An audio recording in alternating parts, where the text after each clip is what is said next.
Hey, do you want to burn more fat and build more muscle faster, but without adding extra time to your workouts? Well, if you're over 40 and you're eager to break through fitness plateaus, you're in the right place. Today, I'm actually revealing exactly how to find the proper intensity of your workouts and how that can supercharge your fat loss and boost your metabolism. So, if that's you, you're in the right place. Let's go ahead and dive right in. All right, so the very first thing that we're talking about, and by the way, this is episode 3 of high intensity interval training. Be sure to watch episode 1 and episode 2, where I break down some of the myths and misnomers regarding high intensity training, such as you don't have to do high intensity, it can be moderate intensity, or it can even be low intensity. Some of the other ones are you don't have to make your workout like a bouncing uh, American Ninja Warrior style workout to get a good workout either. So whatever you think that you know about interval style training, let that go. Start in episode 1 and 2. And without further ado, we're going to go ahead and dive right in. All right, so let's talk about intensity of high intensity interval training, okay?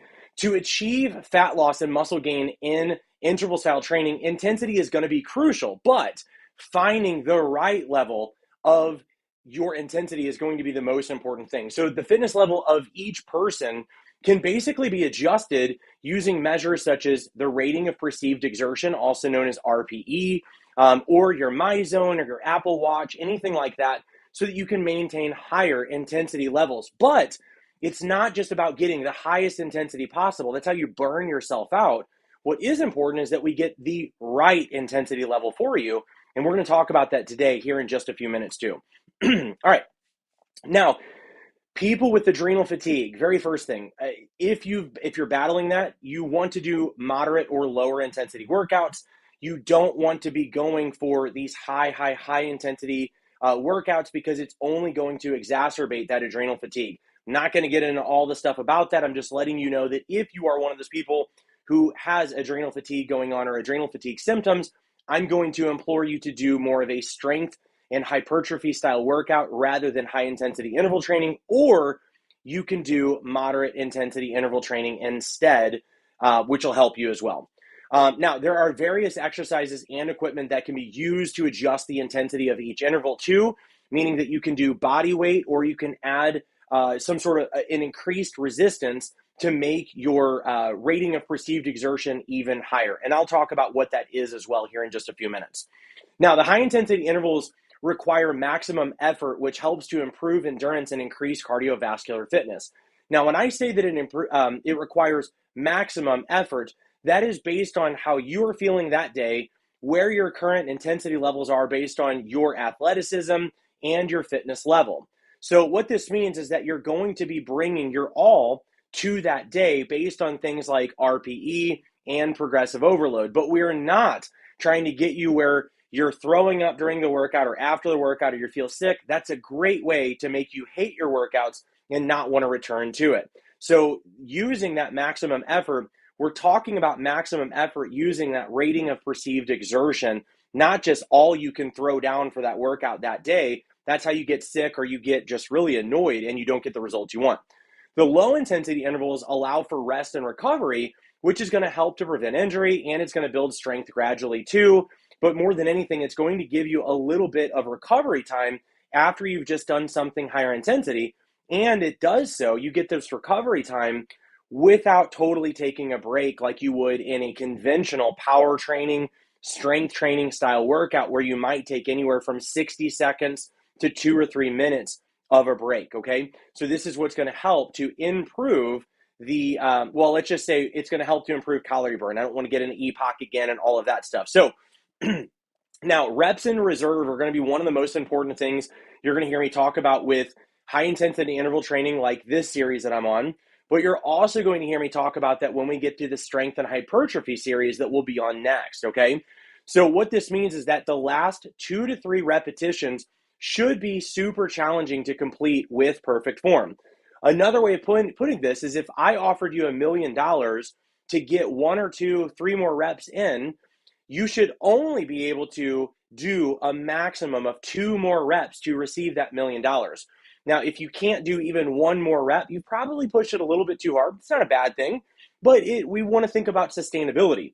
If you're able to get 3, 4, 5 more reps, if I offered you that $1,000,000, you've most likely gone a little bit too light or not as intensely enough as what you need to do, which means that you're going to be leaving some fat loss or some muscle gain on the table. And that's what I'm here to help you to do the opposite of. Now, what I normally like to do is to have people do 1 to 2 warm-up sets, ascending to just 2 active sets, okay? So what that means is, like, if you've got 3 sets that you're doing for your HIIT workout or your MyIT workout, 1 to 2 warm-ups. If you're just starting off in your workout, I would recommend 2 warm-up sets. If you're more towards the middle of your workout, I'm going to recommend just doing 1 warm-up set. But what we're looking for is 2 legit active working sets. And that means that those 2 sets are the ones where we're focused on trying to get 2 to 3 reps as your reps in reserve. Meaning, again, if somebody offered you $1,000,000 to get 2, 3, 4 more reps, you should not be able to get more than 3, but we're going to aim for about 2, and that should suffice, okay? Now, progressive overload, what is that? You're going to hear me talking about that quite a bit on this channel. It's because it's going to be one of the most important things, not just for muscle, but for your metabolism and fat loss, okay? So the principle of progressive overload involves gradually increasing the intensity of volume of your workouts over time to continue making progress, okay? Now, when we talk about that, let me go back one so it's out of the way. When we talk about that, as far as using progressive overload, simply put, guys, what this means is that every week or every 2 weeks, you're going to try and make your workout a little bit harder on yourself. And I don't mean by, jumping more and bouncing all over the place like a circus workout. What I mean is that you're going to make it harder on yourself by either aiming for an increased amount of repetitions on those active sets, or aiming for more weight on those active sets, or this one's a little bit more controversial, but adding a little bit more time under tension, which is slowing down your tempo, okay? Now, when we're slowing down the time under tension, we're now controlling that weight more as we lower it and as we raise it back up again. And this means that more muscle fibers are going to be recruited in order to control that load or weight that we're trying to use. That same principle is going to apply in strength and hypertrophy as well, okay? All right, now to the next one. HIIT workouts or MIT workouts are designed to be moderate to high intensity to promote fat loss and muscle gain. If you watch my episode 1 and 2 of this series, you're going to know that the reason that I do like HIIT workouts, even in spite of all the negative crap that goes on about HIIT workouts, when you do them right, it is going to be a shorter workout, which works so well for my busy clients who are usually CEOs, busy execs, nurses, doctors, attorneys, all this stuff, and they barely have the time to get workouts in each week.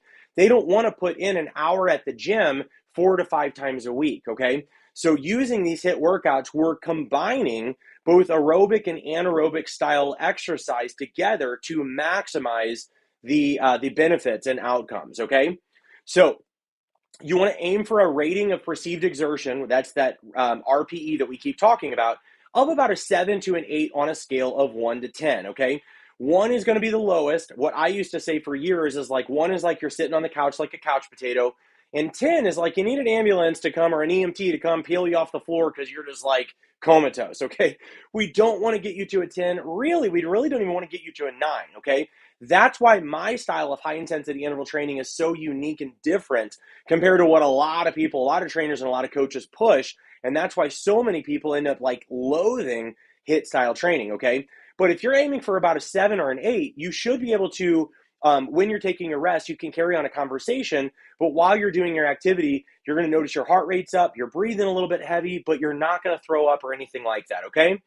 Now, progressive overload can be achieved by, again, increasing your weight, increasing your reps, your sets over time, slowing down your tempo for more time under tension, and other methods too. But those are the main ones that we're going to talk about, okay, that we focus in Joyfully Fit 365, my program that I help people to overcome the plateaus and the yo-yo dieting and all of that stuff to finally get a permanent transformation, okay? So those are things that you want to keep in mind. Now, progressive overload is important for continued progress and to prevent plateaus, but without progressive overload, you're simply not going to see a strength increase like what you're wanting to. Now, in your mind, if you're thinking, well, Lance, I just got to get the fat off right now, I don't care about the strength, I hear you, but you'd be wrong there, because what we're trying to do and what I've done now for 20 years is helping people to maximize the metabolism through every effort possible, but without wasting energy. What does that mean? What that means is that we want to maximize your metabolism through using things like high protein, good fiber for thermic effective feeding, all the things that affect your metabolism through your food, but then we also want to affect your metabolism through your workouts. Now, a lot of coaches and trainers, they're only pushing workouts that are going to be based on calorie burn. Now, calorie burn is not a bad thing, but that's not all we're focused on, especially if you're looking for a true transformation. What I want you to focus on instead of just calorie burn is building muscle so that it speeds up your metabolism and you're going to have more strength so that as you age, you are a better looking shape than what you were. Whereas most weight loss programs, you become a smaller version of the same shape that you didn't want to be to begin with. That's what we're helping you to overcome, okay? So this here is going to prompt the brain when we're using progressive overload to release more IGF-1, which is insulin growth factor 1. This is just going to aid in the growth of muscle tissue to more or less to enable more efficient task performance in the future. And what does that mean? Well, the more muscle fibers we recruit, the better you're going to be able to perform that said task that you just performed. Let me put that another way, okay? So if we're talking about insulin growth factor like this, and we're talking about muscle tissue, the best way that I like to think about it is if I have you do a set of squats, all right, and you do that squat and your body is shaking, your brain, let's just say that your brain is thinking on its own, it's going to be like, whoa, he's trying to do this workout here and he's struggling on the legs. Maybe he needs more muscle fiber. So the brain allows for more IGF-1. Now, this is what happens when you are in progressive overload. But if you're not, the brain's like, well, he handled that weight just fine. No more muscle fiber is needed. We'll leave things as they are, okay?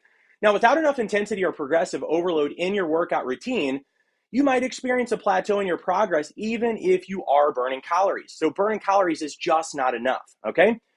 So how do we increase intensity? Well, we can increase the weight that you're using with strict form. That's the biggest thing that I can tell you is you've got to use strict form. We don't want to use momentum, which is an outside force, okay? So this is going to make the exercise more challenging and help you build more muscle, which is a faster basal metabolic rate, which is how many calories you burn at rest. Now, another way is to increase the speed of your explosive and cardio only, okay? Your explosive movements are going to be things like kettlebell swings, up downs, burpees, mountain climbers. Those are the ones where we can speed those up for a little bit more of that explosive athleticism, but we don't want to speed up your repetitions when we're on the anaerobic side, when we're doing things like push-ups, or when we're doing things like squats or pull-ups, whatever those might be, okay? So this is going to make the exercise more cardiovascular and help you to burn more calories if that's your goal, all right? Now, on the other side, we can shorten your rest periods. Now, this is assuming that you're not fully using active rest, which is where you might go from squatting over to a plank. If you're taking a full rest where you're doing 30 to 60 seconds, we can shorten that rest from a minute to 40 or a minute to 30 seconds. And this is going to help to keep your heart rate elevated and help you to burn more calories. But keep in mind, we're not just after burning calories, and we don't want to get you sick. We don't want to have you feeling like you loathe the workout, all because you're just trying to put out maximum. So you want to think about this journey as being a long-term permanent thing and not something that you're just trying to lose as much weight as humanly possible, as quickly as possible. That's how you end up regaining it all later, okay? All right, now the other thing is to slow down the tempo during the muscle exercises or the anaerobic exercises. This is going to reduce that momentum we talked about and force the working muscle to actually work harder, which again, if that muscle is working harder, we are stimulating more muscle growth if we're doing this right and you're fueling yourself right. And this means that you're going to have a faster metabolism because muscle is going to require more energy, aka calories, than body fat does. So using momentum, all right, and this is what I see a lot in the gyms, it's going to recruit other larger muscles to help, making it easier and preventing as much muscle development on the muscle groups that you're trying to work. Let me put that another way so it doesn't sound so informational.